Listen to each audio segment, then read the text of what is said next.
Do we test these? Because I can't hear you at all. Check 1, 2. Check. Oh, check. I can hear you there, yeah. I gotcha. All right. Good, smooth start. Hey, everybody.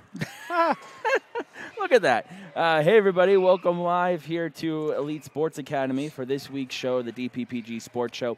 My name is Devin Leslie. I'm joined this week by Mr. Dan Kernan. Dan, how are you? Fantastic. Last broadcast of winter sports season. Well, I mean, we might do next week with the championship recaps. Well, yeah, but it would be recap. So this would be the last broadcast of the winter, pre-finish of winter season. All right, I see what you're doing. And then we're getting to what would be the best season of all, not fall. Not fall. Spring sports, baby. March 20th, getting after it. Oh, my goodness. That's the first day to play. First official day of practice. Okay. All right, good to know. Yep. Good to know. I got to interview a couple championship teams before then, so. Yeah. Potentially, or one guarantee, or one that has already won, and potentially 3 others. Laconia's 2. Oh, yes. Sorry. I was distracted by the Guilford garbage on your shirt there. That I forgot that we were all, that it's 100% Devin from Guilford. Coming from the guy who's literally wearing Interlake stuff. No, this is Interlake's hat, and I'm repping the championship sweatshirt from last year. This will be the last time I wear it because when the season starts, the previous season means absolutely nothing. So this thing will get wrapped up until this spring season's over, and then it'll come back out again. I was gonna say, you need help getting that sentence out over there. I've been in preseason mode since basically December, so it's been spring for a while. Right. I just needed the basketball guys to finish up and then get them on board. Fair enough. All right, so let's talk about what we're going to talk about tonight. We have basketball for Division II Laconia boys and girls. They are both advancing on to the Final Four, so we're going to talk about that, as well as hockey. We'll give a hockey update, including we split on a first round quarterfinal game. You picked Kingswood, I picked Hillsborough Deering, and we'll talk about. Yeah, I was looking over the brackets from last week, so it's nice to see you got the win. That I do. I have a couple of them actually. We'll talk about it as we go forward. After that, we'll talk about hockeys. We'll give an update on the finals, or when the finals are, and then this week coming up and closing thoughts. So potentially a short show. Yeah, it could very well be. I mean, it's one page of stuff to cover. I'm gonna say potentially. Guilford's printer must not do front and back, so we're on 2 sheets here. Honestly, that was me. I forgot to click the print front and back, and it wasn't Guilford's printer; it was my own. I was gonna say. Thank you very much. I swear, if I lose my job, substitute teaching, because somebody thinks. You know what? There are plenty of schools in the Lakes region. No, just keep moving districts. Wow, why not? It's $125 a day now, or something like that. Is that what school's doing that? Somebody out there is. All right. Can't find subs. All right, let's get into it. Yeah. Anyways, all right. So Laconia, obviously, they both teams had. Girls played the prelims on Tuesday, and the boys had a first round bye. Girls beat John Stark 59-44. And that was a really close game. We covered it. Good back and forth, but Laconia ultimately got that 10-point lead and more or less took off. As far as quarterfinal games go, the boys hosted Merrimack Valley. Number 1 Laconia hosting 8? 8, yep. 8 Merrimack Valley. Good game as well from what I saw. We did cover it. I was in Vermont, though. I kind of checked in on it here and there. I watched it. I watched it start to finish. So what were your thoughts that kind of lead the segment there? So we talked about it last week, right? We talk about quarterfinals are not tough, but they're quirky, they're weird, they're a little bit crazy. And I don't necessarily know. We saw it with Guilford in their quarterfinal against Conant. Right. They got out to a huge lead. Kind of looked like they were taking their foot off the gas pedal a little bit. Looked like they were potentially coasting. And you got to get back to the Laconia game. It looked like they might have been a little bit rusty after having a little bit of a break. coming through. Beck was he was leading the team. He led the team throughout the entire game, but he was basically on fire in the first half. He was controlling everything. He was doing exactly what McDonough wanted them to do. I mean, he had 15 points in the first half. The game was close throughout. It was close throughout. And it went the way that I kind of thought that it might a little bit. And to Laconia's credit, they handled the adversity pretty well because it was a close game in the playoffs.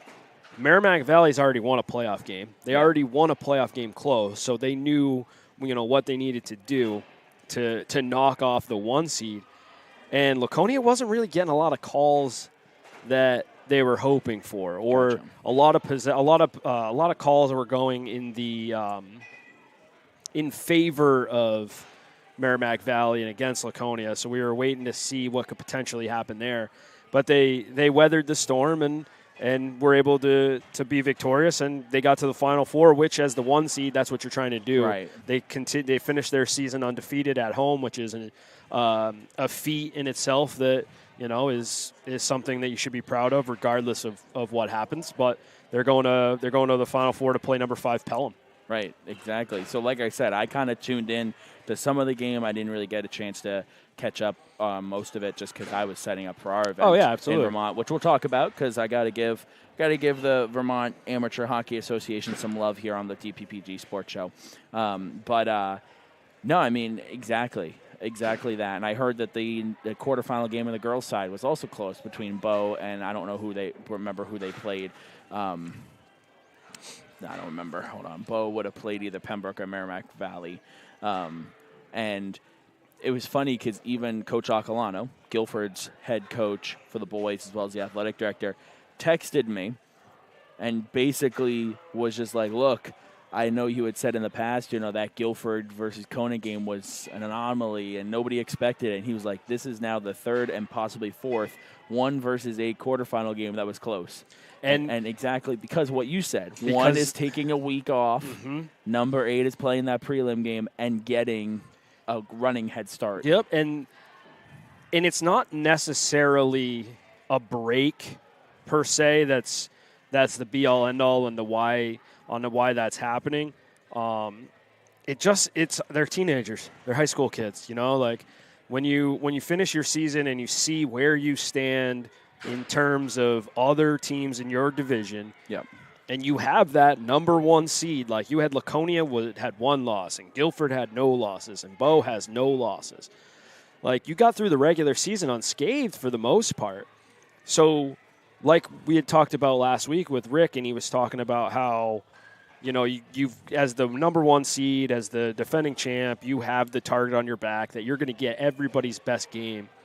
Well, when you're in the playoffs and you're the 8 seed playing the 1, or at any point the underdog per se, you got nothing to lose. Right. You have absolutely nothing to lose. Conan battled against Guilford. Oh, yeah. That was an incredible game start to finish that I am guilty of. I wish I didn't shut it off. I did. I wish I didn't shut it off. I wish I watched it start to finish. It's still available to watch on demand, by the way. On the network. On the DPPG network. I knew I wasn't going to make that same mistake against Laconia. Right. Because I knew, I've seen them a couple of times. I know what they can do. As an 8 seed, you got to try to get the other team out of their rhythm. And I thought that Merrimack Valley did a really good job of that because Laconia likes to get in transition. They like to rebound, push the ball at the floor. They like to take those shots. I thought, Laconia had a really, really good chance to win it in regulation before it went to overtime. It was close. There was some questionable calls late that could have gone either way. There was some. I did some quarterback. Quarterback couching from my house. Like, I wouldn't have done that. I wouldn't have called this play. It worked out for him, but. You're just going to get everybody's best effort. And Laconia, now Pelham, getting ready for the Final Four. Right? I don't know who they've played to get there.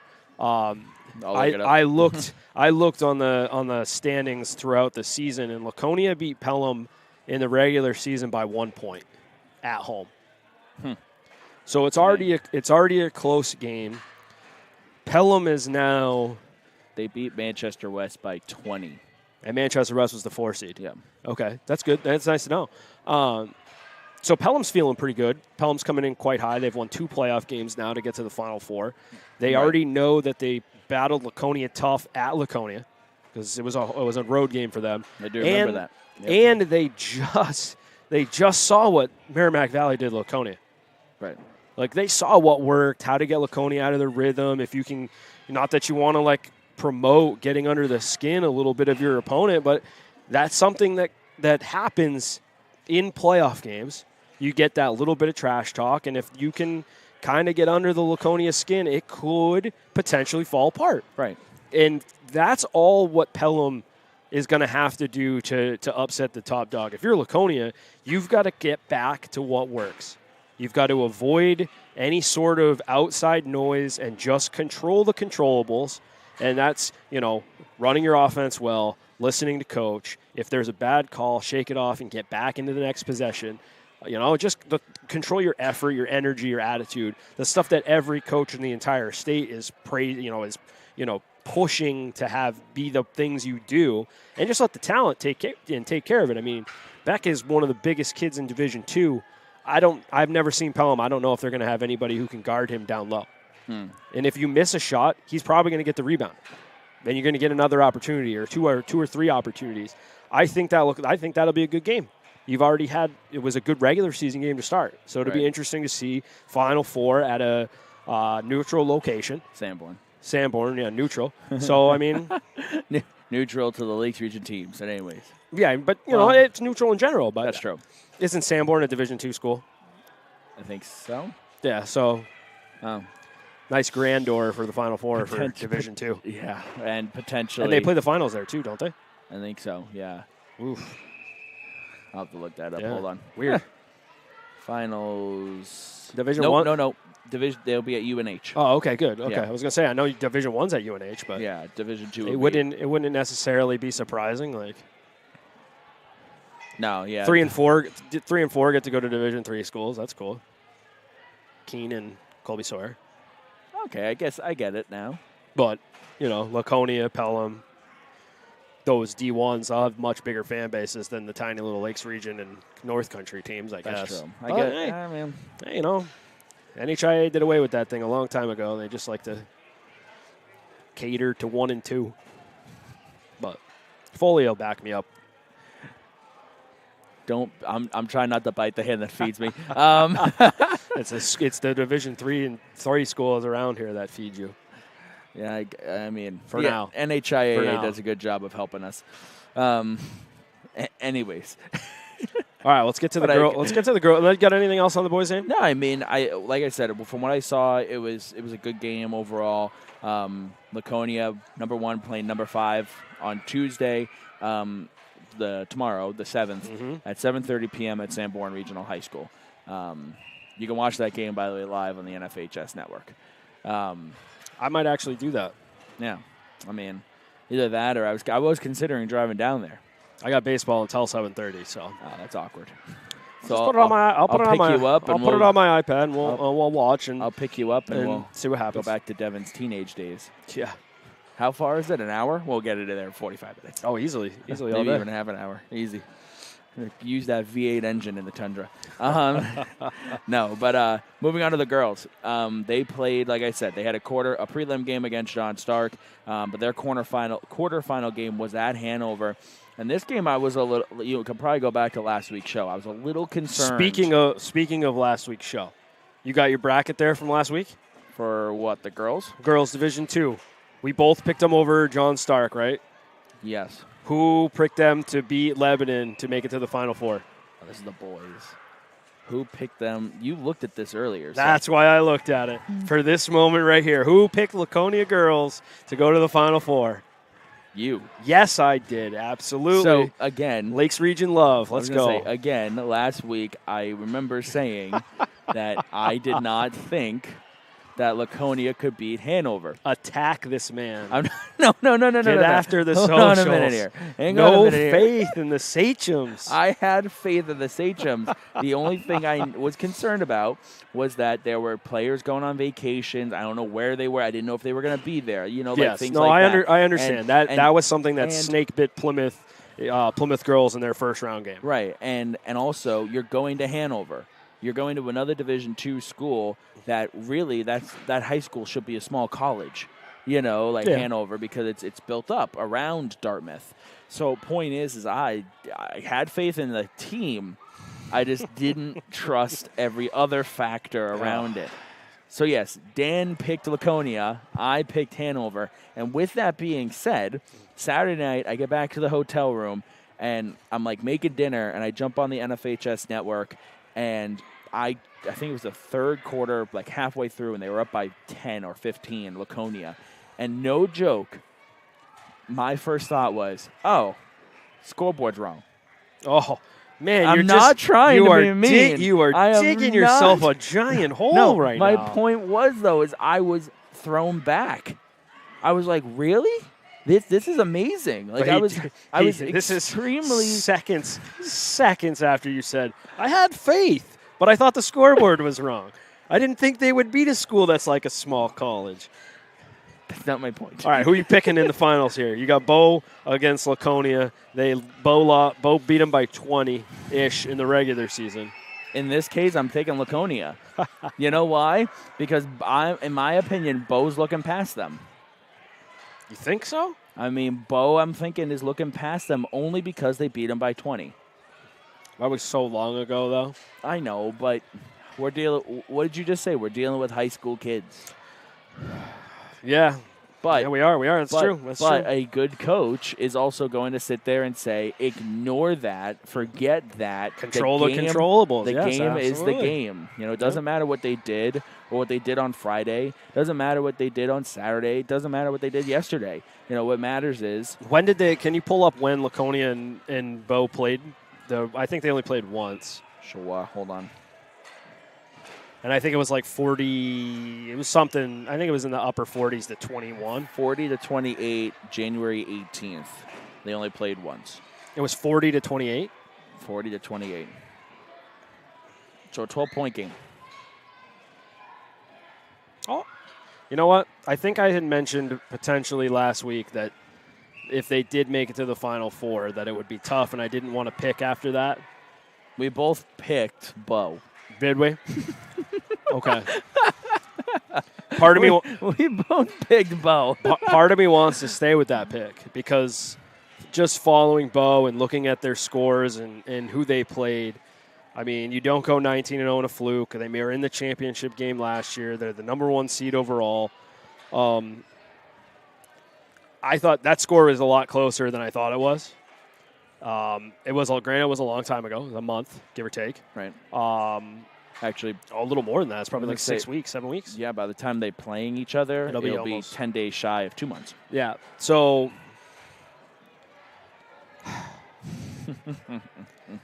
you don't know if Laconia was banged up in that game. You don't know if Laconia had some kids who were sick. Because 28 points, it's got to be the lowest they've scored all year. You know what I mean? Like, that Laconia team can fill it up. Hold on. 60, 60, 50, 36, 62, 60. Well, who'd they score the 36 against? Oh, they beat the other team by 30. It was 36-27, Sauhegan. They beat Sauhegan 36-27. Okay, and Sauhegan was a decent. 45, Derryfield, 45-25. Laconia. So the lowest scoring game that Laconia had all year was against Bow? Yes. I'm picking Laconia. I'm changing, and I'm going on the same ship as you. So if it sinks, we sink together. I was going to say, anybody else hear the violins on the Titanic? Yeah. I just don't ship, folks. I don't think Laconia, and you've already upset the Laconia team and their fan base. I can hear Macy Swarmstead right now watching this going, what the heck, Devin? Yeah, exactly. And so pretty much the entire town of Laconia is going to hang out at Sanborn overnight so that they can be there for the girls' game on Wednesday. Also played at Sanborn Regional High School. Game could be watched on the NFHS network. I bet if some bring some campers. That's what I mean. Go to Walmart on the way to the boys' game. Yeah. I don't think they would have an issue with that. School day on Wednesday.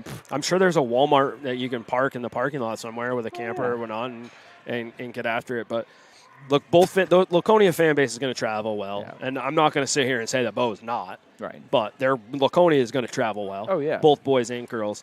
I think them only scoring 28 against Bo is probably a good mix of Bo getting Laconia out of their game plan, and Laconia just probably a little bit more uncomfortable with the Bo defense and probably missing some shots that they don't necessarily miss.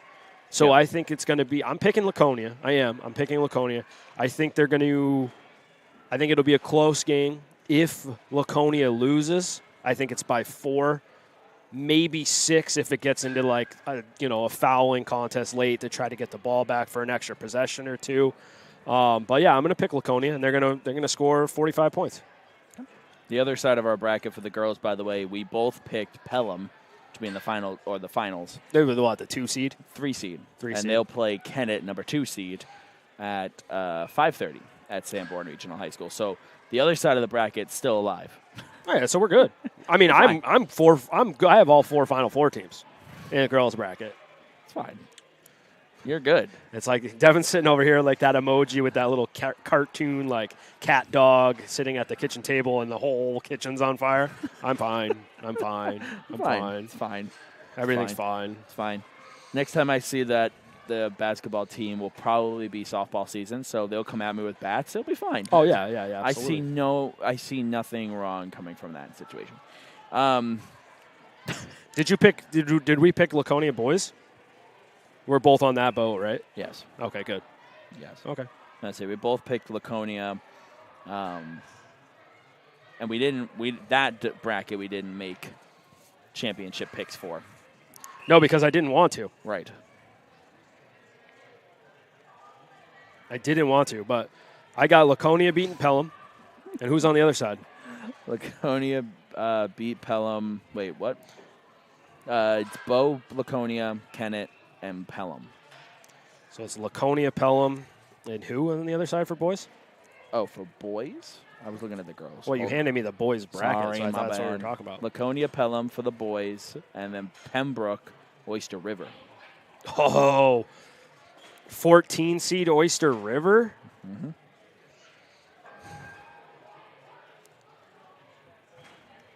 I'm going with the upset. Oyster River finals against Laconia. So 1 versus 14. Mm-hmm. Well, then hand me that bracket back. I'll write this down. Hold on. So you got Pembroke right in the Final Four. I mean, don't act like you knew that was going to happen. Yeah, it's a bold pick picking the number 2 seed to win 1 game to get to the Final Four. Listen, so your picks are Oyster River, Laconia. Yes. Dan. And then mine, I'm also going to go Laconia. I'm going to go Pembroke. Of course. Picks a 1 and 2 seed to make the championship game, and then he'll sit here next week and be like, I was right. Dan was wrong. But so far, I'm not. So no, that's true. That's because you haven't been right. Listen, let's not talk about hockey, which I was just smirking at because I'm seeing my picks from we were hockey. both. I was right on one, and you were right on the other. I'm still laughing at the Final Four. I would say it's BG versus BG or Kennett if Kennett gets by, but they're not going to. Oh yeah, but you were the one that said Kennett if Kennett got by. Yeah, but either way. All right. Any final thoughts on basketball before we move on to hockey? It's been a pretty good year for the Lakes region, to be honest. Laconia boys and girls, Belmont boys and girls, Interlakes boys, Guilford boys and girls, Moultonboro girls, Franklin boys and girls. Yeah, Moultonboro. You mentioned Newfound girls, Prospect Mountain girls, Farmington boys. It's been good. I mean, Lakes region did a decent job this winter. That's true. And Guilford boys brought home a championship. They did. Yeah. So, and then potentially 2 more going to Laconia next weekend. Yep. And then BG if and when that happens. If and when. So, I mean, the Lakes region's represented well. I mean, we had 2 for boys soccer. We had 2 Lakes region teams in the Final Four. Right. So, I mean, I can tell you right now, I don't think Guilford-Mascoma will be the matchup for baseball.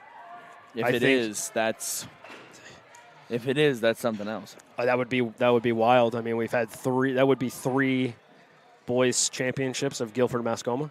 Right. Between soccer, basketball, and then baseball. If that would be like winning the Powerball. Sometimes it happens. Yeah, not much in New Hampshire. All right, so moving on here to hockey. Yep, let's get it. Let us talk about hockey. Belmont Guilford, bye. So on to the next one. All right, moving on. Spring sports.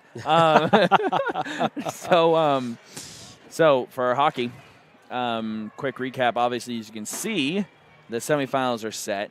We got Belmont Guilford hosting Kingswood at 5 o'clock on Wednesday, and then Berlin Gorham playing up against Pembroke Campbell at 7:30. So you picked Kingswood. I picked Hollis Brookline Dairyfield.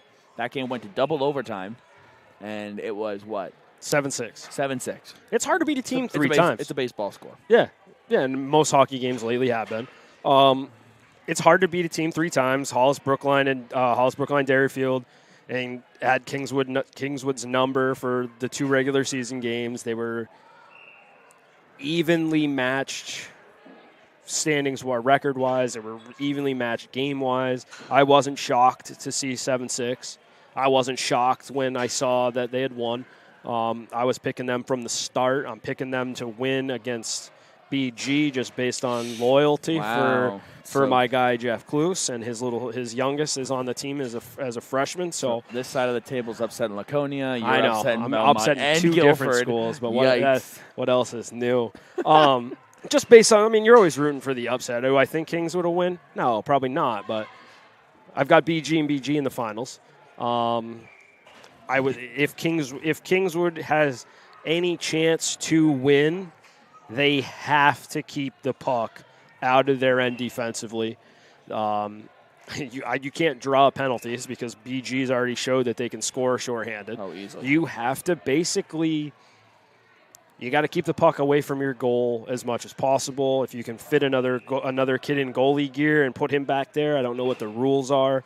If you're only allowed 1 goalie, but if you're going to do it in the Final Four. See if you can get a second one in the net to give you a better chance to prevent a blowout, because BG has a chance to do that anytime they take the ice. Yeah. But in all honesty, I think it'll be a close game. BG's probably going to win 5-2, possibly. That's your score prediction? Yeah, I'll take BG up 5-2. I still want Kingswood to win, don't get me wrong. But realistically, my heart says Kingswood, but realistically it's BG. Just because you're always rooting for the underdog. And let's face it, anyone BG plays, it's like David versus Goliath. Yeah, something like that. I do want to get a personal win here for the Berlin Gorham versus Sanborn Epping game. Your prediction for that was 5-1. Mine was 5-4. And the score was 4-3. So, yeah. Not to, seem like. And that was what? Kennett over. No, Sanborn Epping against Berlin Gorham. Oh, yeah. But we both picked Gorham. We did. Yeah, but you said I thought it was going to be. Yeah, I didn't. 5-1. Yeah, I thought it wouldn't be close, but I remember last week saying, "Oh, it's going to be like a 5-4 game," and you were like, "No, no." Hey, and here we are, 4-3. Yeah, Colin Melanson got after it. All right, so to the Final Four. Belmont Guilford opened up the season at Kingswood and beat them 4-0. And then They didn't play again. They only played once. They did? Oh, yeah. And that was a neutral site game. Yeah, that was because Kingswood's ice wasn't ready, and they didn't want to play at Merrill Fay. Right. So that was already a neutral site. So they're going to have, there's neutral site games, and then there's Plymouth State University's hockey rink, which is also a neutral site, but no, it's going to be Bilford. It's going to be Bilford. It's going to be Belmont Guilford heavy. It's going to be just based on proximity. That's a big game for Kingswood. Right. They got some good players on that team. You never know what's going to happen next year. You don't know what opportunities you might have or who might leave, who might come back. You don't know that. So I think they'll have a good crowd. Like I said, I mean, Belmont Guilford just doesn't have to change anything. They just have to hopefully not get snake bitten with the same one seed sitting around like we've seen in some of the other sports, boys and girls. Right. Like you've got to be ready to go, and Belmont Guilford will be ready to go. It's not a case of that, but you never know. It's gonna be a good one. It's gonna be fun. My score prediction: I'm just gonna go big, 5-4 OT Belmont Guilford. Wow. Okay, I like it. I mean, that's my guess. I like it. I don't think. I think if you were going to talk to anyone from Kingswood and you're going to tell them, "Hey, you're going to lose by 1, and it's going to be in overtime," I don't think they'd be upset by that.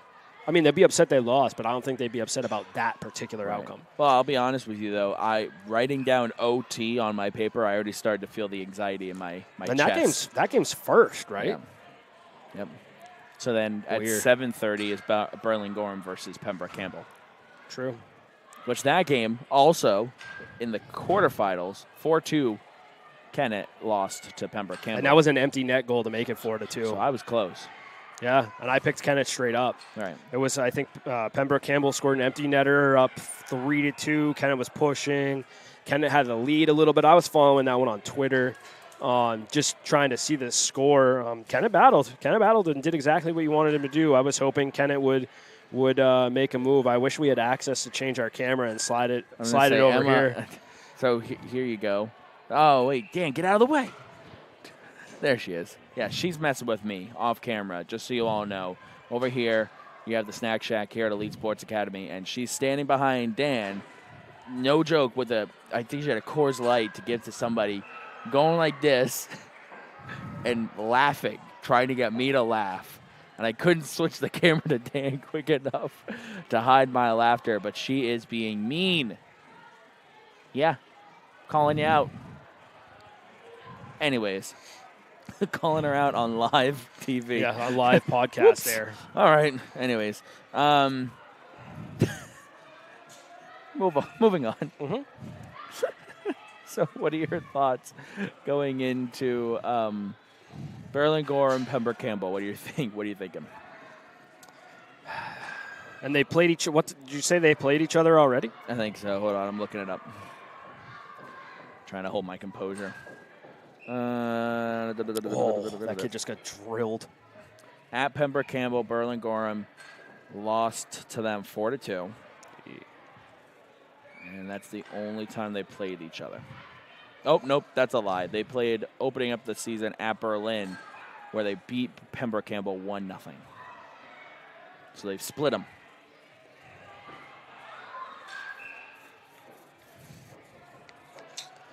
That's tough to pick. I say thoughts, sir. Yeah. Push. It's the safest thing you can do in this situation, realistically. I mean, sports bet. Never mind. Take the seeding away, and you just play that game straight up. This is for it all. Right? Each team's got one, so it's not like we're in the Kingswood, Hollis, Brookline, Dairyfield situation where it's tough to beat a team 3 times. That's out the window. I think BG gets it done just based on their program's history and notoriety since they've moved down to Division III. I mean, they've been a powerhouse throughout the years here, and it's usually them and Belmont Guilford. So I'm sticking with Berlin. Not a knock against Pembroke Campbell, but I know Berlin's young, but freshmen, sophomores up in Berlin are not the same as freshmen, sophomores anywhere else in the entire state of New Hampshire. So last week I picked Kennett or BG. I also picked Pembroke Campbell in the beat Kennett, but that's the other point. I'm going to jump ship and go Pack. Okay. I think it's going to be a good game either way. Right. That one's also probably on the NFHS network, correct? That's on the NSN network. But you could probably also find that on FHS. No, so the semifinals are not covered by NFHS. Really? For hockey. Hockey does it the weird. Belmont-Guilford semifinal you can watch. Right here in DPPG? Yes.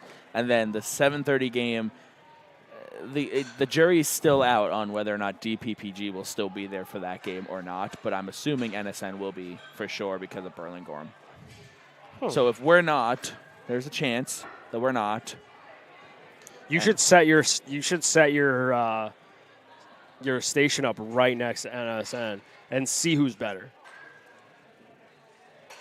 No, I mean it. See who's better. If I know NSN, I bet you Robarge, the old baseball coach, Berlin, the native teacher up there, will probably be calling that game. I would think. Well, won't you be calling the 5 o'clock game?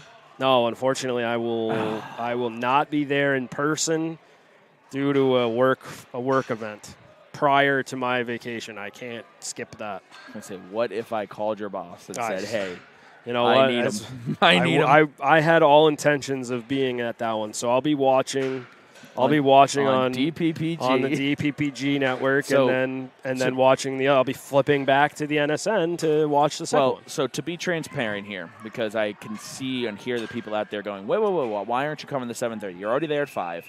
Why aren't you covering the 7:30? It's an extra cost. Exactly. So there's the extra broadcast fee, and for semifinal games, we have to pay a little bit more than quarterfinal games, and it's completely understandable. And with that being said, we just got to figure it out. And I did put out the feelers to the Pembroke Campbell fan base to say, hey, NSN is probably already going to be there, but if you're looking for us to be there, sponsors, things like that, and that's where I'll turn to you guys and say if anybody out there would like to sponsor our coverage of the 7:30 game at Plymouth State. This way we cover both semifinal games. Again, NSN's most likely going to be there for the 7:30 game anyways. Nothing wrong with the two of us covering it. But if anybody out there wants to sponsor our coverage for the 7:30 semifinal game at Plymouth State on Saturday, reach on out to us. We'd love to do it. Pembroke Campbell's one of our main schools that we love covering. Coach Noel is a fantastic coach. So yeah. But talk about championship hype. If Pembroke Campbell beats Berlin and BG beats Kingswood, that rivalry in Division III hockey, that is not so much. Are we going to see another incident? Well, maybe not. Maybe what happened? I would hope not, because that's on the bigger stage, and the NHIAA officials are standing rinkside. So there is no question. So regardless of who makes it, yeah, I would like to believe that a coach is going to sit down with their players beforehand and say, look, this game is at the SNHU Arena. You're already on the big scale, but you step out of line, there is no send us the video. It's we watched it with our own eyes. Oh, yeah, absolutely. Absolutely. If that does end up happening with a BG Pack rematch. Or any hockey rematch, to be honest. Well, yeah, absolutely. But I get what you're saying with the history of Pack. You hate to use Pack as the example, but it's already happened.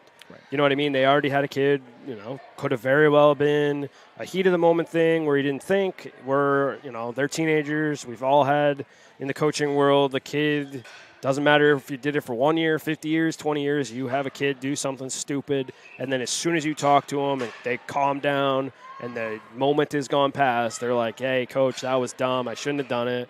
I'll take my punishment and go. And they learn from it eventually. But you got to use them as an example at this point. Yeah, there might be a little bit of bad blood there. Right. There might be. That kid's probably not playing. Even if they make the finals, he's probably out. I don't know what happened. Don't care to know what the punishment was. He's probably unavailable. Probably not dressing. He's going to be sitting on the sideline with the fishbowl on, waiting and watching and supporting. But for the most part, as a coach, when you get to the Final Four or even the championship, you don't generally have to be like, hey, don't do anything stupid. Just based on the fact that, you're already here. You've gotten to this far by not doing anything stupid. Obviously, I can't talk about it in, the hockey sense of the world, but it's a rougher sport than the soccer and baseball teams that I coach. Like, yeah, if soccer gets physical and the kids talk crap to each other, on the field, but you can't necessarily hit as much as you can in hockey. And, you're going at a faster pace, so you might have a little bit of bad blood. Baseball, it all happens behind the scenes. It's never anything that happens on the field. It's rare. So it'll be interesting to see. I mean, these 4 schools made it this far. They're not going to let something like that overshadow what could possibly happen. Well, of course, but I think that in general, you have to keep that in the back of your mind. If you're a player, who's, and again, I would say this for any matchup, whether it be Pack and BG or BG and BG or Kingswood and Berlin Gorham. Could you imagine? Whatever that. Could you imagine if it was Kingswood Pembroke Campbell final, and neither BG made it? That'd be weird. I know we didn't even discuss it because we're so BG. My but goodness. Could you imagine all of in us, a world where Kingswood upsets BG and Pack upsets Berlin Gorham, and 2 Division III powers are just sitting at snoo in the stands? I think we should all go to a Bruins game that day. Oh, man. Berlin Gorham kids and Belmont Guilford kids. Let's all get on a bus and go to a Bruins game. If that ever happened and you're the 2 coaches at Kingswood and Pembroke Campbell, you're having that bus stop at the closest gas station, which is basically down the street from the PSU ice rink, and you buy as many lottery tickets as you have cash in your pocket because you're on top of the mountain, and what else? Nothing could go wrong. Right. But I mean, we've sat here, we've never discussed that potential possibility because it's so far-fetched.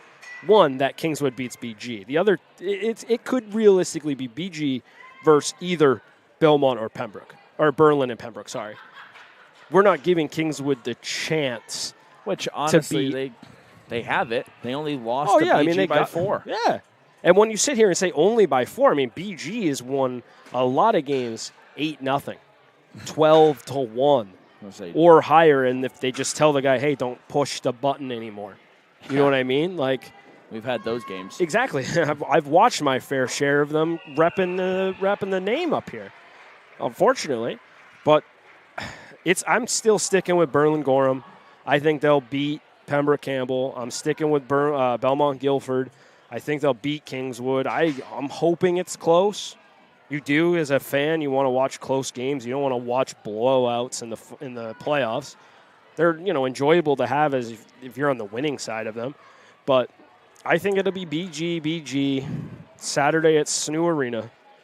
Probably knowing, are all the other divisions? They're probably not all playing. No, they all are. 1, 2, 3, and girls are playing. Okay, there, so it'll probably be girls playing at like 10 know. o'clock in the morning. I got the email this morning from the NHIA saying it's at Snoo, and after the semifinals, they'll pick the times.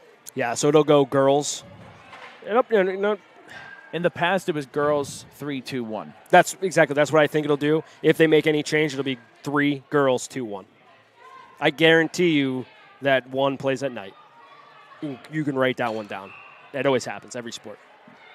So I think that'll probably be how it goes, is girls and then 3, 2, 1. I do like the fact that they're waiting, though, to figure out that schedule, because how many times have we talked, oh, yeah, Berlin Gorham's playing Belmont Guilford at the Snoo Arena at 10 a.m., so Berlin's leaving at 6 to get down to Manchester. Yeah, but we talked we talked about that. But my point is I like the fact that they're kind of waiting to see where these teams are coming from and then what makes most sense to make sure that these kids aren't on the road at 5 in the morning for a 10 a.m. game. It's hockey.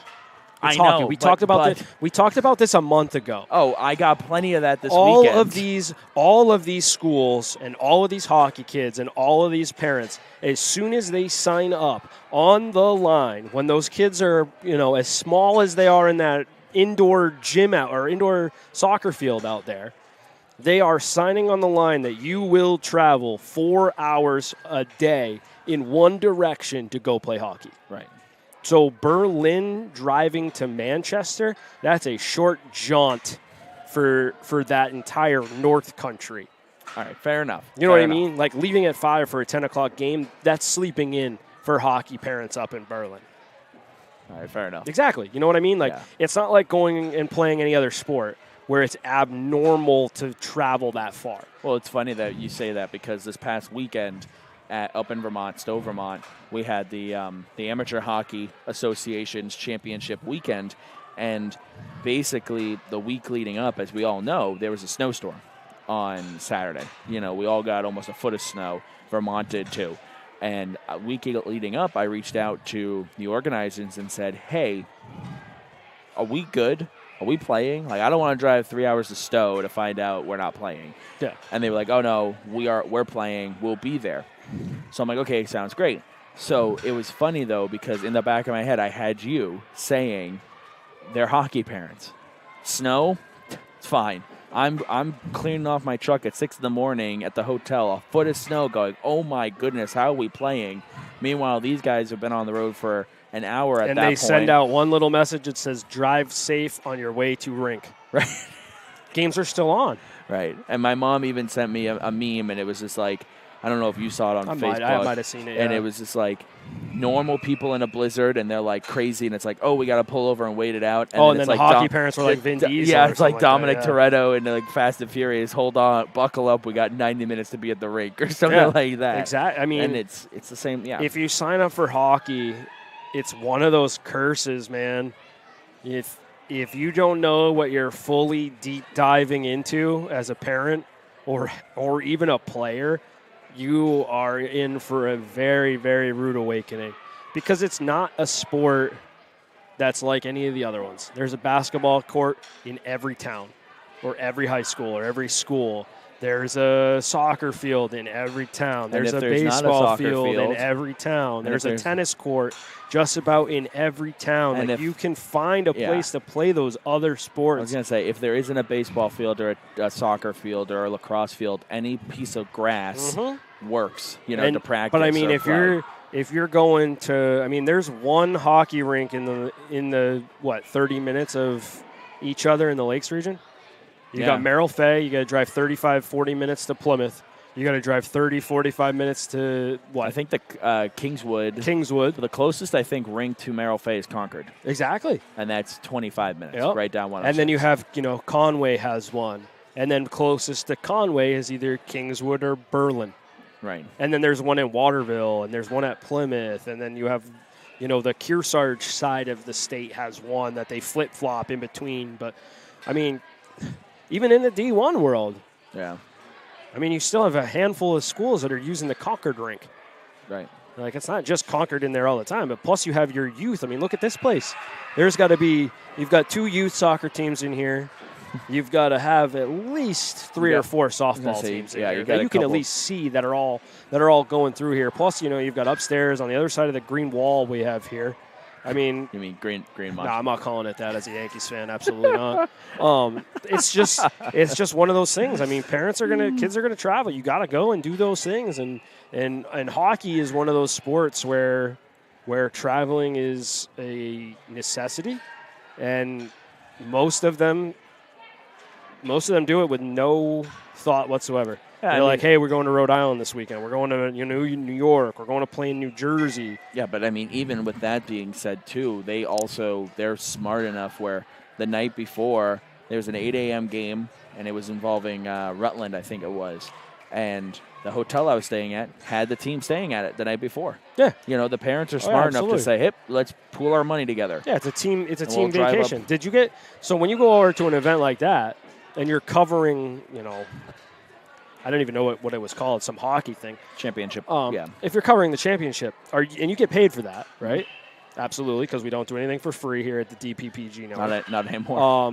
Not anymore. We've learned. Exactly. We're learning business 101 here as we go through. As we go. Is that something where the group who puts on that event takes care of your stay as well? So for the way I do it is I wrap it into that quote. Into the cost? Okay. Yeah. So it's not necessarily so you can pick wherever you want to stay, and then they pay you because it's part of the bill. In the past, it was we'll put you up here. Yeah. And that's fine, but anybody who knows me as a little bit of a snob. So like, he's talking about staying in a camper at Sanborn Regional High School or a little tent. I'm saying I've seen the camper actually. I was gonna say the camper is nice. Yeah. The camper is nice. But I'm saying like I would rather say here's my number, and then I go pick where I'm staying, because there are also the times where I'm a rewards member from this place and this place and this place, but they're putting me up on the Motel 6. Or the Super 8, which great hotels, don't get me wrong. But point is I used to do that where it was kind of like, this is where I want to be. I'm going to need this, this, and this. Now I just throw it all into the quote. And I mean, that's smart. That's a smart business move. Right. That's what I thought it was at least taken care of, which is a good by you, because it's not like it's, coming down here and, I don't know how long it is for you, 30 minutes? Yeah, give roughly. or take. I mean, I'm at about 45, 50. It's not like, that's a normal drive anywhere in New Hampshire, but to go a couple hours, 2, 3, yeah, you've got to stay. And especially with the weather, I went up Friday and left this morning. So I purposely planned for an extra day of travel. Nobody like that. Nobody wanted to substitute the Monday after February vacation? No, it wasn't needed. That is shocking. But I'm substituting tomorrow, so you got to show face Monday, and then Tuesday be like, I don't feel well. It's part of the course at any job, really. If it makes anyone feel any better, this teacher that I'm subbing for put in the sub day 3 months ago, so I don't think it's I think it's more like I would have taken a day today if I was taking Tuesday off. Get that extended. Oh, my gosh. Especially when you just spent an entire week. I don't know about you. I shoveled an awful lot last week. So if I had to work Monday after clearing 4 feet of snow, I would have been taking a day off. That's for sure. Especially a nice, warm, sunny day. Felt like spring. Didn't look it. So now we know that if there's ever a time where it's like, where's Dan? Oh, he's sick. Well, what was he doing yesterday? He was mowing all day. Oh, so it's a sick day. I'm using it one on Friday to adventure out west. Going to the World Baseball Classic. Yeah, it's going to be fun watching USA Baseball, following it all through pool play. Might catch some the goal is to catch a few spring training games out there. And I'm a little bit on the fence about watching. I know you're not a big basketball fan of the pros. So watch college and high school stuff. Yep. I might go watch Giannis and the Bucks take on Kevin Durant and the Phoenix Suns over there too. Did you get your NASCAR ticket yet? Are they in Arizona this weekend? They are in Arizona this weekend at Phoenix. Really? Yeah. What time? Sunday, I think at like 2. Ugh. The Xfinity races, I think at like 5 o'clock their time on Saturday. I think there might be a truck race too Friday night. So I'm there. I fly out Friday. We're gonna buy him his tickets right here. We fly out Friday, or I fly out Friday, and then I watch games Saturday at 7, which is 10 o'clock here. Sunday at 7, Monday at 7. Tuesday I have no games planned. There's nothing planned. And then Wednesday, Thursday I watch 2 more before I take off Friday. Or no, I have Thursday off. I fly back late Thursday night. You might actually be able to catch the Sunday race because it's scheduled to start 3:30 p.m. Eastern. Ooh. So that would actually be? That would be 12:30 out there. Yeah. How far away is that from Chase Field in Arizona? Oh my gosh! Hold on. I'd make this a fun. I'm all for fun-filled athletic sports weekends. You know me, or vacations. Can't believe I'm the one doing this on the podcast. Hey, you know what? It's a light sports week. It's only been 50 minutes, give or take. So we got another. We've covered boys, girls basketball, hockey. You got your hockey championships in here, unless you've got some footage. No, we don't have any video to show. Not yet. And you don't want to talk spring sports yet, so let's talk Dan's vacation. Well, hold on. We could talk a little GSBL. I'm running the Mud Ducks team this year. You said Chase Field? Yep, Chase Field, Phoenix. All right. Home of the Diamondbacks. Chase Field, Phoenix, Arizona. You're looking at a 40-ish minute ride. Because Phoenix Raceway is on the outskirts of town. Typical. Put the NASCAR fans outside like we're some sort of Goonies, like a circus. And you said that's what, Sunday? Sunday. I might look into it. We can buy tickets right now. I know. Well, let me screen share here for the people at there's home. There's a lot of spring training ball that I want to get to. The Cubs are out there. Now, do you want to sit in the grandstands? The Rangers are out there. Do you want to sit in the grandstands or sit on the hill? The dads. What's going to get me out closer so I can get to 7 o'clock? I got to be at Chase Field for 7, so. Let's see what the cheapest ticket is. I want to see USA take care of business out there. Hold on. I can't believe I'm looking into this. All right, hold on. Spring Hillside seating. General admission, $40. $40 to sit on the hill. That's the general admission seat. Look at that. I'm telling you, it might be worth it. I might look into it. I got $150 tickets. 90, 80. Cheapest grandstand seat is $60. For $150, I want to be able to sit in the pit. No, yeah, that's not. That's not possible. No. You can't get that close. No, well, you can, but it's another $150. How much do I have to pay to like pump the jack up twice? You got to get hired by the team. Oh man, to go. Oh my gosh, that would be so. That would be the gist of my car knowledge. I was gonna say, how about this? How about this? Let's keep you away from Phoenix Raceway, and in July I'll bring you to New Hampshire with me. Oh, this way you're not like some random person walking around Phoenix going, "Wow, this is a nice place." I'm gonna be doing that a lot because I've only been out. I've been to Arizona and Chase Field once. I was there for about 14 hours. I flew in, got my rental, watched the game, got in my rental, drove 3 hours to a hotel heading towards San Diego for the next game. So I haven't been in Arizona for very long. So this little 6-day stretch, so I'm going to try to get out and visit some of the sites, maybe see Sedona. For another $20, you can be sitting in the grandstands. I would recommend that. I would be one with the NASCAR people, I think. Oh, yeah. You'd be fine. And it's going to be warm. Did you see the weather out there? I did not. I haven't high at 80 every day. So you'd be sitting. I can't wait. Yeah, I mean, you're not bad seats either. I like them. Have you been out there? I have not. Oh, all right. I might have to go just in spite of Devin. I have not. And I would say I'd go with you, but I got some hockey championships to cover. Are you going back to Vermont? No, the Division III ones. I got to go watch it. This way somebody knows what the heck we're talking about next week. That's true. When do you come back? I won't be back. I'm gone for a week. Oh, my gosh. So I leave. Foley. I leave Friday afternoon, and I come back. I fly in Boston Friday at 8 a.m. So I'll pick you up. Foley, I need you back. We can do the sports show from Boston or Logan Airport. Bring the table. We'll do it right outside on the sidewalk. Can you imagine we're live, and as you walk out, look, there's Dan. Here's your microphone. Yeah. Live from Logan Airport, the DPP Sports Show. We'll talk about DPP. You missed a G there. Don't you work for us? Yeah, it's true. It's just a lot to say. We've lost all of our viewers. No, there's a handful that are really intrigued on everything that we're talking about right now. I'm gonna say, according to Facebook Live and YouTube, we have nobody watching. It's par for the course. Woohoo! They'll be on the podcast. You can catch that wherever your podcast are found. Exactly.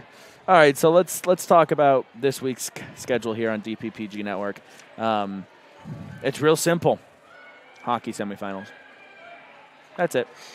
All right, have a good night. No, in all seriousness, we got the hockey semifinals on Wednesday, 5 o'clock, BG versus Kingswood, potentially at 7:30 game as well.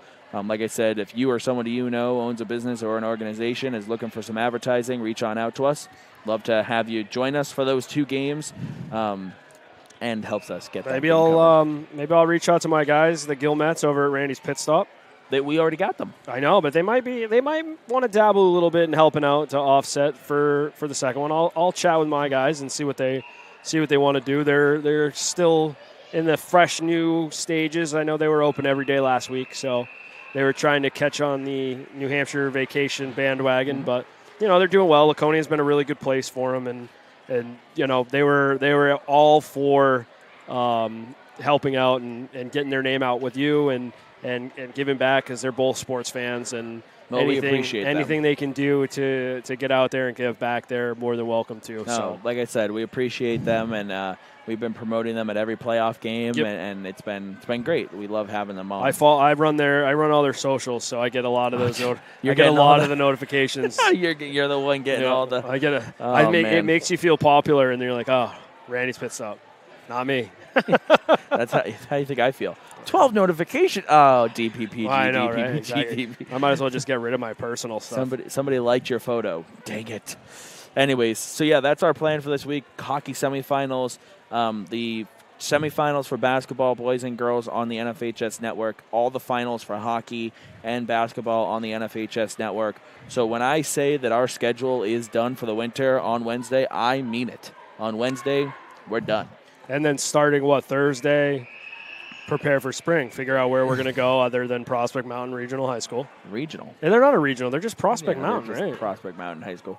Close enough. They're kind of regional-ish, aren't they? Oh, Barnstead and Alton. Yeah, true. I guess you got to be more than two towns to be regional. But right. Yeah, so you'll be there for a lot of softball action, right? Oh, yeah. That's the plan. We've got a couple Bishop Brady boys lacrosse games, home and away. But I will say this, looking at the schedule, and you're going to laugh at this, looking at the schedule, baseball starts, I think the first day of games are April 10th. April 10, yeah. So 6 days earlier or 7 days earlier, tennis starts. So we'll have almost 2 full weeks of tennis on DPPG Network to start the season before we play. And probably lacrosse at Laconia in the beginning. Because of turf, yeah. Interlakes also has turf, by the way. Oh, okay, good point. So we'll go there, too. And then baseball, softball, and grass lacrosse.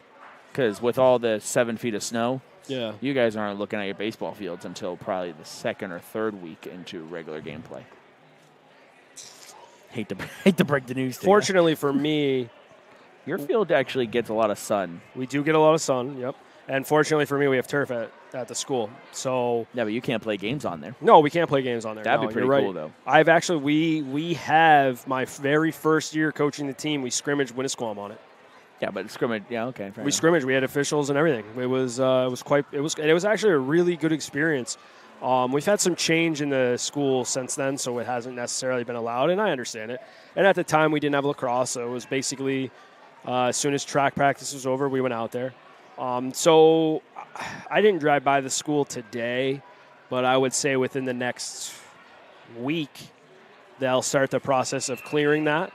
So probably won't be outside that first day, but I can pretty much guarantee you we'll have probably 6 or 7 outdoor hours that first week. And that's just a benefit to us because we have that. We can go out there. A facility like this would be fantastic, but it's not feasible to truck your guys into an area like this where we have some stuff we can do in the gym a little bit, and then outside when we can get it there. There's that, and I also heard something that if you guys have the facilities at your facility, you can't technically come to a place like this once the preseason starts March 20th. Oh, really? I thought I heard that. It wouldn't. I mean, it doesn't sound like an abnormal rule considering what other things there are out there that you have to abide by. But right, but I don't. Maybe it's a school by school thing. Like, and it might just be what the school's policy is. Yeah, we do a lot of. We have Saturday practices every week, and we do them first thing in the morning so that the guys, if they have to work, can go do their job and chores or whatever after. And that's where we get a lot of our early stuff done those first handful of weeks because. I mean, let's face it, the first week after you take attendance and go through all the kids who could play or can't play, and you go through your stretching routine because we have a pretty substantial program that we've used for years to prevent arm injuries, and thank God we haven't had any major ones ever. You don't really have a whole lot you can do those first couple of days, and all you're doing is throwing anyway. So basically, after the first day or two, you can kind of get into full team stuff. So that first Saturday, you really get to get a taste of outdoor spring weather. So right. And we have 17 games this year. So that's awesome. Yeah, it'd be awesome if we can start April 10th. If we can't start until April 20th, it won't quite be as enjoyable. Oh, yeah. Because you're going to have a couple of weeks of, 4 or 5 games in a week, and that's tough. We only had to deal with it last year once. We had a 4-game week, so that made it a little more difficult. But I gotcha. Yeah, I mean, I'm hopeful that, first day to play baseball is on the game day schedule is the 10th. I'm hoping you guys will be out there. I'm planning on it. Are you going to bust out the wire cam? The hope is to do that. Definitely for track, but maybe for baseball. I'm not sure yet. Have you? And I was just thinking about this now as I was chit-chatting or thinking. We have those massive poles on our turf. Yep. Would you be able to potentially run a camera wire the full length of that? The full length of the field?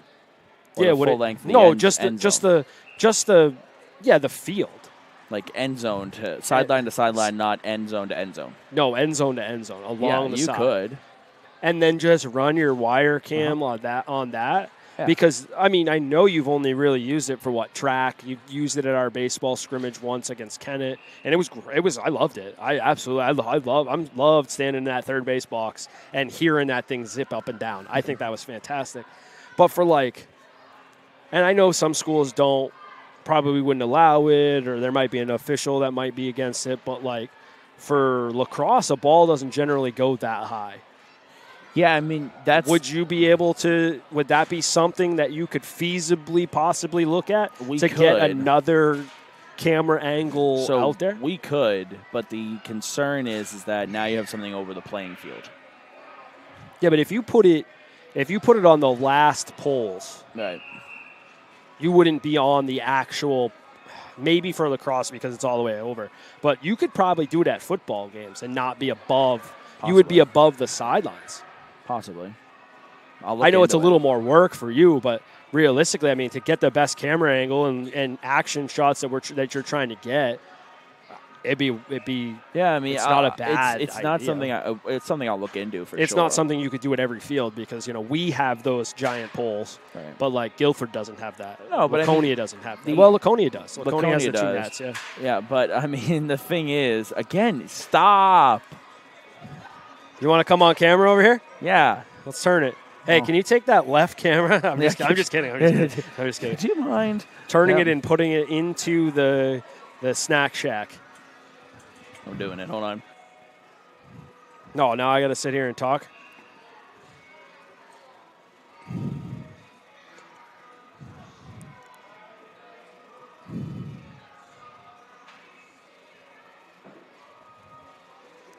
All right, you're going to have to pan to it because I'm just looking at our wide view shot. We'll wait her out. Yeah, I know, because now we don't have your close-up shot. That's fine. Sorry. We don't need it. But no, so to answer your question, the wire cam is definitely something that some schools are okay with. Other schools, not so much. From what I saw last spring, all of them, the general basis was if it's not going to be a safety issue. When we put it up at baseball, we put it so it was over the fence line. So in theory, it's not over the field, it's not over the fans. Granted, most of the fans sit on the fence. Anyway, yeah. But, and at Belmont, we put it on that fence line for track. So it wasn't, again, in theory, wasn't over anything, it was over the fence. So the same deal could be said with you guys. Distance-wise, easily.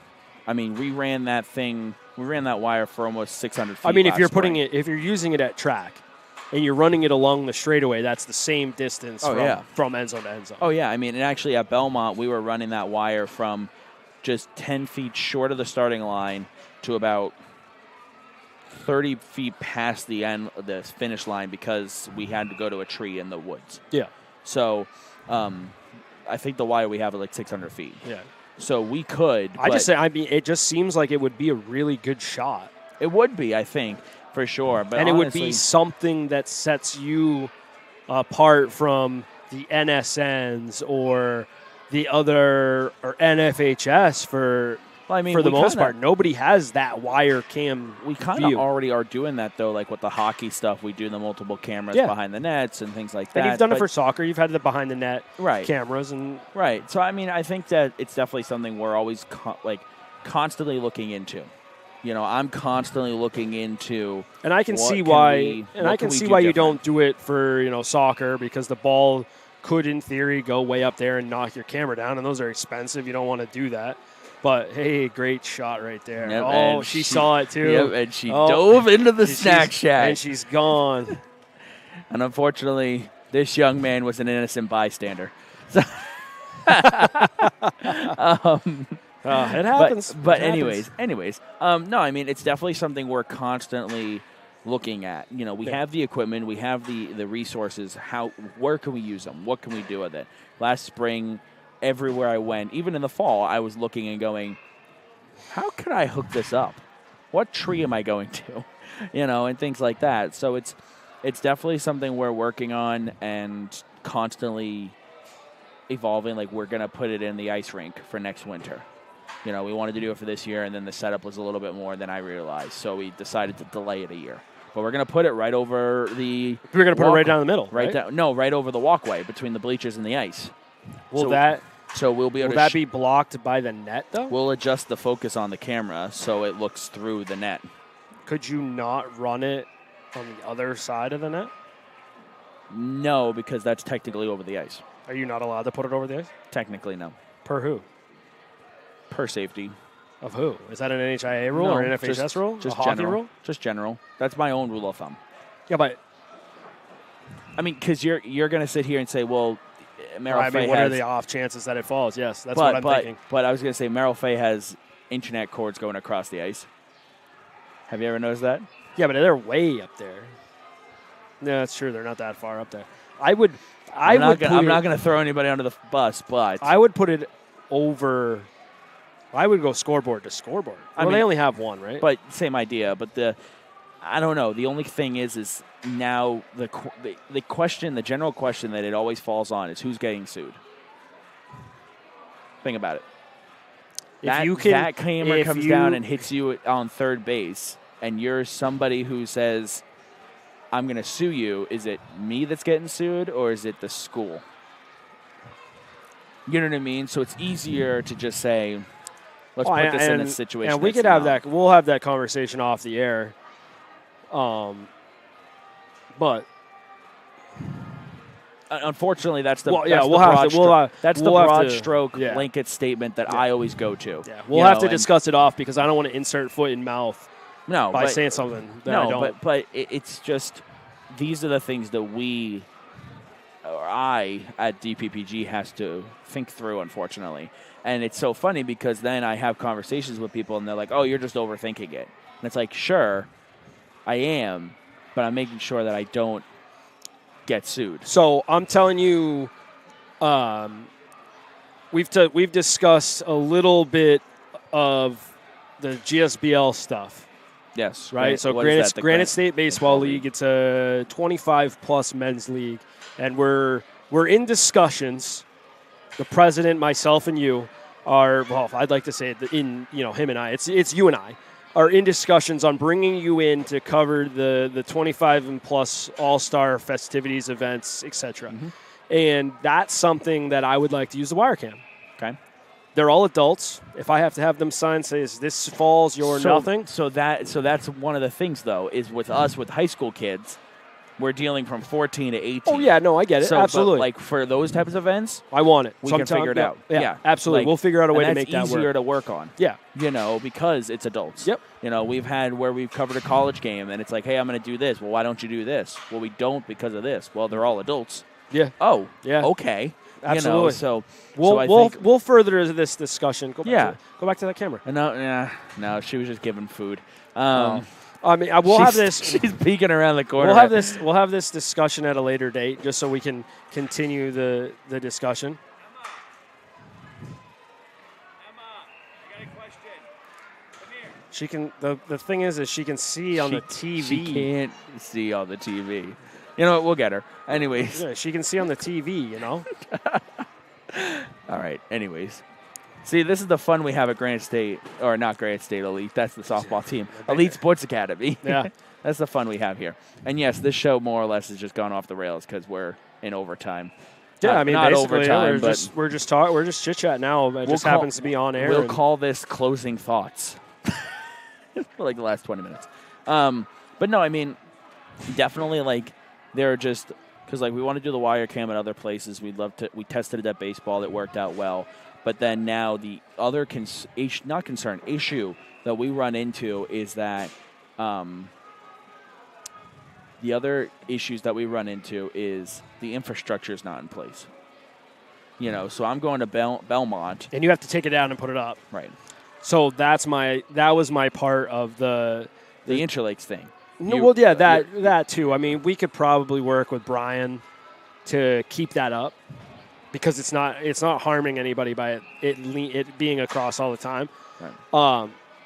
When we talked about the who would you sue, if you find a way to keep the line up at Merrill Fay, and it's not your line, that then falls on Merrill Fay. Right, but In I will say that Merrill Fay is going to have us put that line up. They're having us do it this way. It falls on us. Oh no, absolutely. And granted, that's a smart move by them. I was going to say, and we have all the insurances to cover that. Yeah. You know, even this desk here in Elite Sports Academy, it's under our insurance. You know, not necessarily theirs, just in case that something when somebody it's runs over there into in the corner, some little kid runs into it by accident. Well, that's on us. You know, so and that's fine because that's what we're supposed to do as a business. Yeah. You know, we're supposed to cover our bases. Pun intended. But yeah, exactly. So it is what it is, and we're constantly thinking of new ways to up our coverage. You know, those little cameras that we use for the backstop stuff and the behind the nets thing. I think there's a potential we could bury it in the ground in front of home plate. If you need a guinea pig for that. You know, I see the potential in saying, okay, we're going to put it behind first base on the ground, looking up at the first baseman. You know what I mean? So you're thinking like MLB quality. So I'm a huge fan of this. Here's all right, let's keep this going. Let's keep this conversation going. Yeah. Here's a fun fact about DPPG, and actually it's so funny because I constantly want to talk about this, but I never have the audience or the people that want to hear it. I have notebooks that are like this thick. They're like 3 subject notebooks on how the professionals and even college covers their sports. Yeah. Right? My competitors will sit there and they will, here you go. You can kind of see what's going on over in the snack shack. These kids. Anyways, so my competitors will compare them to like us. I compare us to NBC. I compare us to Fox Sports. Yeah. You know, and I will sit there and I'll watch an MLB game with a notebook and go, I like that camera angle. How are they doing that? Oh, they're doing this. They're doing this. And I will literally write in the notebook what they do, how they do it, things like that. And then we go from there. You know, and that's why I feel like our coverage might be one of the better coverage in the state because we're comparing us to the professionals. Yeah, and I agree. That's why a lot of the time, like, I've already told my guys a handful of times throughout winter work that we start our season this year, April 10th, down at Conant High School. I've never played them before.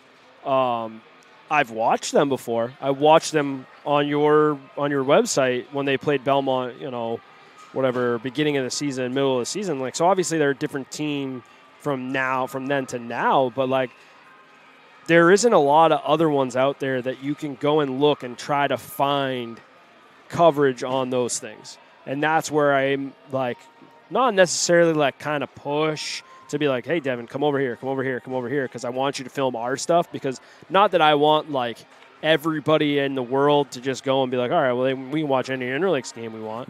But like, I want to be able to like look back and see like what we've been doing, or I can go and scout. Like I know we've got 2 Interlakes Guilford games on your website from last year that I can go back and potentially see how we handled one of their returning guys coming back this spring. What worked, what didn't work. Their pitching, we didn't see anybody that wasn't a senior, I don't think, last year that I think we have to be necessarily like game plan for. Like last year we had a game plan for Marsh and Mothersbaugh and that. We didn't see Clark, so I don't know anything really about him other than he's one of their better ones. So like we don't necessarily have that, but like I watched Conant to just see like who is coming back, who we might see. Right. And that's something that, NSN has those kind of things, but we don't. They're all North Country teams, so I'm going to get Berlin and White Mountain. Right. I play them enough. But to that point, though, up in North Country, they're doing the same thing with NSN. And that's great, and that's fine. But yeah, so it's not a knock at them, not a knock at New Hampshire Sports Page, not a knock at anybody. Everybody's doing a fantastic job covering these kids, and the student athletes and stuff. But that's just where I sit there, and I am my worst critic. You love that wire cam at Interlakes. I love it. I love it. You loved the video. If I was any critique, and I know what you're going to talk about, it was a little bit dark. Yes. And it was a little bit dark, but you were just messing with it that day. And you want to know the funny thing about that? That was our worst time with the wire cam, and every time you bring it up, I'm like, oh right, because I removed it. I love it. I love it because everybody else does too, but I hated it because it was dark. The first time playing with it, so it was like rigidy. Yep. It was horrendous, but I'm the only one that sees that. Yeah. So we don't look at it as the non, and I don't even want to say like non-techie because like it's 2023, everyone's kind of techie unless you're like older. It didn't grow up with it like at your hand, like almost attached. Right. So like me personally, like I don't know anything about that. So like I'm looking at the film and the camera angle and like what you can hear and what's being picked up and stuff like that. Like I was like, yeah, it's a little bit dark, but like it was also early April. The sun doesn't generally come out much. I mean, so I didn't think a whole lot of it. But I mean, in the grand scheme of things, like I thought it was a good addition to the grouping. I loved the fact that, and I will say this: I loved the fact that that shot got the entire infield from the third base side, and it gave you that new perspective of, granted, everything was going away from it to throw to first, but it still was that perspective of when, players came around and rounded third and went home, they're coming at the camera and turning. Yeah. And that was pretty cool. I like the fact that I was able to move it closer to home plate and get more home plate pitching stuff. So it definitely had its pros, but there were also cons. But my point is that, I'm my worst critic in that sense that I will watch something, I review every game, even if I just lived it. And I still take notes, and I'm always open to new ideas and exploring new ideas and figuring out what we can do better, efficiently, though. Okay, so this spring we're going to go wire cam more, other than track. We're going to bury some cameras at Prescott Park at maybe not each base, but close to them. I only have two of those little cameras. So you'll have to invest in some others after they were broken at the Harold Fay. I haven't gotten the replacement one of those. So you'll have to. So you'll have. I mean, I'll be all for offering Prescott as any sort of guinea pig for any sort of. Could you move the field closer to Belmont? Because that's a little bit of a haul for me. It's not that far, man. It's like half an hour. 30 minutes is like we talked about earlier. Gas is gas. It's going down, man. That's true. It's going down. The budget's not going up. Hey, Randy's Pit Stop. Fuel up with family. They're gonna help us, help the kids. They're gonna get out there. They're gonna get some money in here. We're gonna cover some stuff and put some cameras in the ground. And I was gonna say, so somebody did comment on Facebook. Sean Blair. Oh, yep. That's P Money's dad. He said he's looking forward to spring baseball at Interlakes, and then he said zipline camera. Oh, exactly. Exactly. I love. So for those of you who do not know, we have a camera that literally runs on a wire. It's a zipline camera. Yeah, it's not like the NFL where it's the wire cam that can go all over the place. But It's a zip line camera, and it just goes in one back and forth motion. The camera is a fixed camera. Unfortunately, it doesn't move. Not yet. But not maybe one day. But right now it doesn't. But it's still it's a unique substitute for the drone. Really, that's why we bought it. Yeah. Because there are some places we can use the drone. Prospect Mountain softball, loved it. We used the drone last year. Then you go to Prescott Park, not so much. Who told you couldn't use the drone there? It was Miss DeMay. She was concerned with, it was a windy day. She was just concerned with the safety of it. And it's okay. I get it. And also, I don't think there's anything in the policy of the school board that says anything about drones. So it's like that gray area that again. I'm glad the camera can't zoom in over here. The drones thing is new. It's a new thing. Just last year, the NHIA amended a policy to allow the use of drones. Here, real quick. Oh, this is Emma, everybody. Thank you so much, Emma, for giving us entertainment tonight. She is out of here. Anyways, the NHIA just amended their policies to allow drones, more or less give it to the school, if the school allows it. Yeah. So drones are new. The wire cam also new, unfortunately, where people, when you hear wire cam or zipline camera, they're like, okay, so if that falls, who's getting sued? Yeah. And it's like, I get it, but those things are so few and far between, and also you got to trust that I'm going to do it to a T. I tested that wire cam at Belmont about 30 times by myself on the weekends last year to make sure that when it went bling and fell, it was just me. It wasn't anybody else. And then come track and field time, it was okay, here we go, and it was just like putting on my shoe. Yeah, and it's your property, so at the end of the day, you don't want to damage it. Yeah. So you're going to do everything you can within your power to make that work, so it's safe. Exactly. So yeah, when we're playing one of our few home games this year, one of our 7, we'll have the wire cam, we'll have an in-ground cam. You'll have how many camera crew people do you have? Because you usually have what, one? One camera operator, one on the backstop. So and that's just a regular stationary camera on the backstop? Yeah. Okay, how much do you need for a second person? Usually we pay them. Trying to determine if I want to disclose that information. Okay, we'll talk about it after. So it's not when you come to Prescott, it's a good number. So when you come to Prescott, to people who want to come work for us, it's good. It's good. So when you come to Prescott, it's double digits an hour. We'll put it that way. You'll come to Prescott. We'll have the wire cam. Okay. We'll have the stationary backstop. Sure. We could probably put one in front of home plate if we can tuck it in somewhere that it won't get damaged. I already need another camera. Go on. We can put one person behind first. Got that camera. And we'll scaffolding. Yep, and we'll put one person in like that 370-ish area in the outfield too. So you have your wire cam on third base. You've got your home plate both front and back. First base where all the action is. Outfield where you can zoom in like they do on ESPN. And to be honest, the outfield camera, you can zoom in and leave it. So no joke, that's how I get when I can't get a crew to go to a baseball or softball game. I put a camera in the outfield looking down the shoulder of the pitcher, and then a camera on the backstop to get everything else. And then I work the game by myself. Well, then we're going to do that. It doesn't necessarily be you by yourself. Like if but there are some people out there that want them. But I'm saying though that outfield camera, if you want it down the pitcher's shoulder, we can do that, and we don't even need to have the extra person. Okay, well, ideally, I want to be able to switch through a few different views to get the same action. You know what I mean? Uh-huh. We'll talk.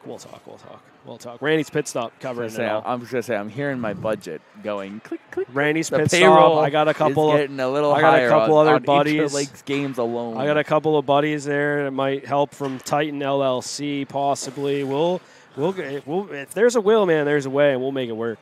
We'll make it work over at Prescott. No joke. As he's sitting there saying, I want this camera, this camera, this camera. I'm going, okay, how do I get that all tied into this in the production trailer?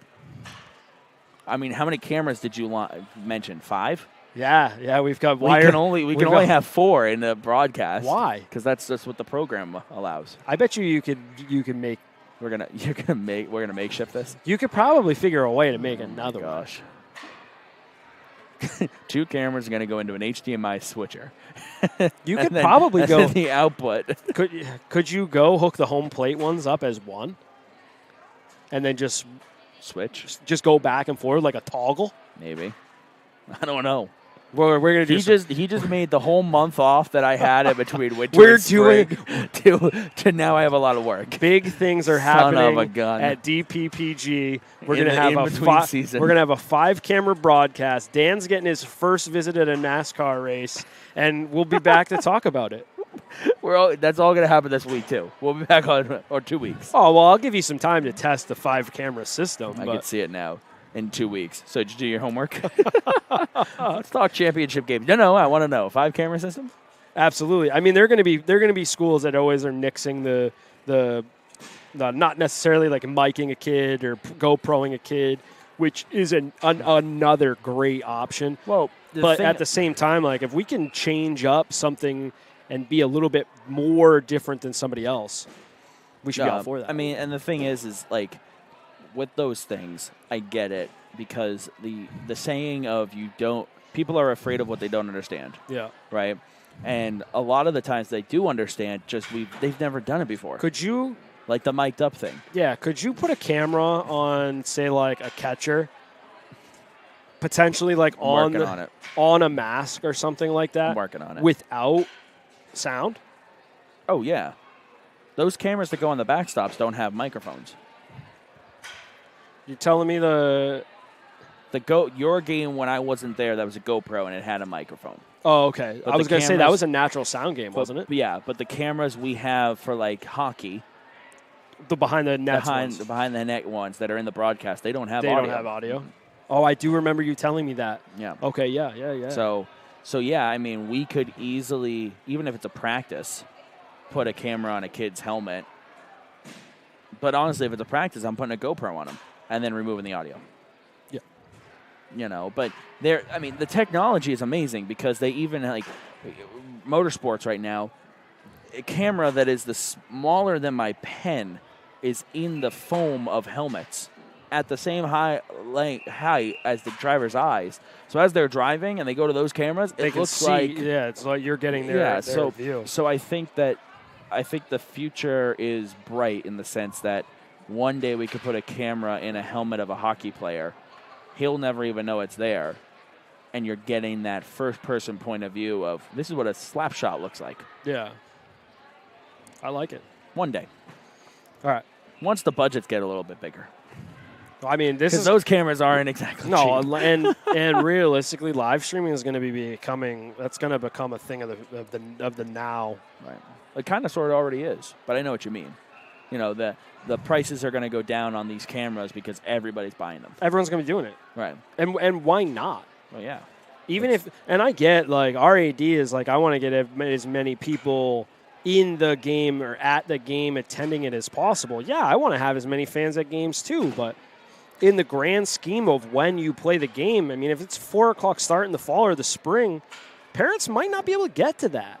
So you might be able to get away with putting it on your phone at your desk. I was going to say, or having it on your computer in your office or at home or on a flight or something like that. Most of the time when we do our games, and it doesn't matter if it's Guilford, Interlakes, Winnisquam, whoever, the audience that we're seeing are outside of the place where we're there. Yeah. And we're not geo-blocking it. Like, we're not blocking it. Like, you could be sitting at the game watching our live stream. That's fine. But 9 times out of 10, the people who are jumping on the website are from Florida, Texas, Arizona. People who can't physically if attend. We're at Interlakes, people in Guilford are watching. Okay. And the saying that I always said, and I kind of still say, is if they're not going to the game, bring the game to them. They're probably not watching the game either, but also if they're not going to the game before, like, if it's just a random Tuesday and then all of a sudden the week of, you're like, hey, we're giving out armbands or whatever, there's a good chance they're still not going to go to the game.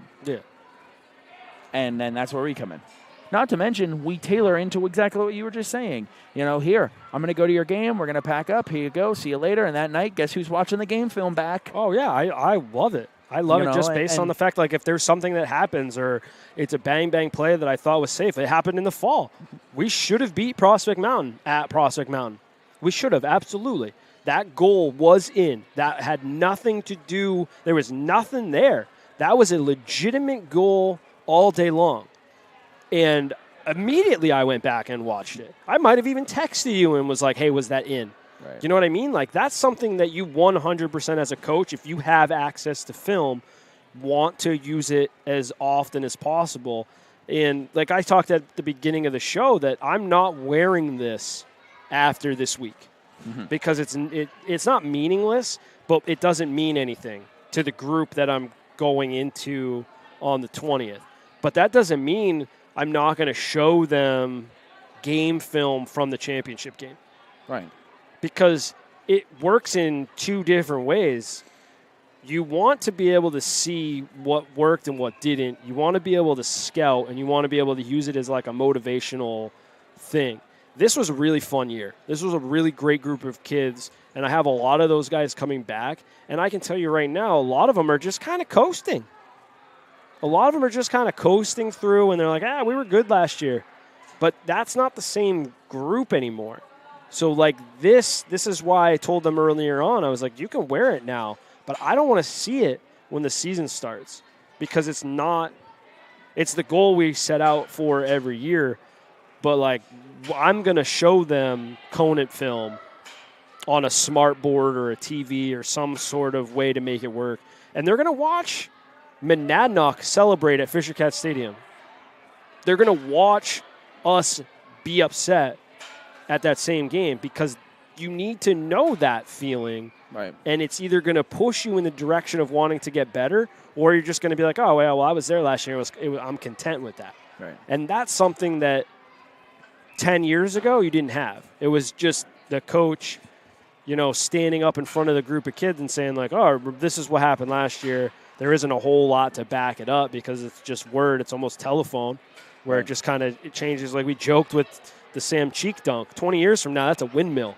Right. You know what I mean? It's like it's just one of those things. Like film is becoming a huge piece, not only in pro sports and colleges and high school stuff. I mean, I bet you that we've got these AAU programs in here. I bet you that some of their games are filmed or live streamed at Game Changer and sent out. And a lot of these kids who are playing, whether they're 9 years old or 18 years old, are going to use some of that film to send to schools to potentially get the next step down the road. Right. Exactly, for sure. I mean, game film is a huge thing. It was a huge thing. I mean, I remember being in high school and actually Foley and I talking, and he was like, I got somebody coming to film the game. And I was like, that's awesome. Nowadays, it's just like, oh, yeah, it's normal. I got game film. Yeah. And I'm glad it became normal because it also helps us where I'm just like, hey, I'm going to come stream the game. And people are like, okay. Yeah, 5 years ago, we never used film. Yeah, and 5 years ago, it was, you're coming to do what? Yeah. How does that work? And do I have to get permission? I would physically go to games. Right. And I still do because it's fun. Like, it's nice to be there firsthand to see. But now I don't have to. I don't have to, like, get somebody to cover a practice so I can go to Guilford or Winnisquam I've gone as far as Mascoma. I've gone to Kearsarge. I've gone to Berlin to scout. You don't have to do that now because you have access to film and live streams and access that you didn't have. When I started in 2014 as the head coach. We didn't do that. I didn't even scout that much. Not a little here and there, but it's so much easier and it's at your fingertips. I mean, it's all right here. Right. I can watch a game at any point wherever I am. So It's something that we'll continue to talk about just because we want to, make the product better and be better than the next, the other company or other person that's doing it. Not to make that person or people not watch them, but you want to be watched. You want to get people to be like, oh, this broadcast is really nice. Like, I know when we have the wire cam, the guys love it. They absolutely love it. Whether it was good quality or you thought or not, but they love that because it's another angle of the game that they don't think about when they're playing. Right. And it's going to become something that if you use it more, if it's used more and more and more, kids are going to love that at that angle. They're going to see that hit in the football game that's from above, not right here sideline, zoomed in from 30 yards away. Right. You know, like they're going to love that angle, and eventually it's going to click on, and that'll just be commonplace. And they might even put polls up in situations where they can to make that happen. That transition easier, right? No, I mean, it's the idea when I got the wire cam last year was literally to go to Home Depot and buy like 7 or 8 reels of 500-foot cable and going to Interlakes, going to Laconia, going to Belmont, going to Guilford, going to all these different places and putting up the wire and leaving them up. And then the plan kind of didn't pan out because for whatever reasons they didn't pan out. But that was the plan. The plan was to utilize that wire cam. Yeah. And that plan is still the same, you know, and we'll go from there. We'll see what happens, and we'll make it work. So, anyways, yeah, so that's going to do it, I think. Any other thoughts? No, good luck to the Lakes Region teams in the Final Four. Yeah, for sure. And I want to say thank you so much again to Dan for joining us, but also to Elite Sports Academy for allowing us to invade their corner here on a Monday night, second week in a row. We'll try and get back on the Sunday morning schedule, but we appreciate their support and everything, and that's going to do it. Perfect. Good luck, like Dan said, good luck to all Lakes Region teams as well as all teams competing this week in playoffs. And until we see each other for the next athletic event or show here from Elite Sports Academy, for Dan Kernan, I'm Devin Pososny. Have a good night, everybody, and so long.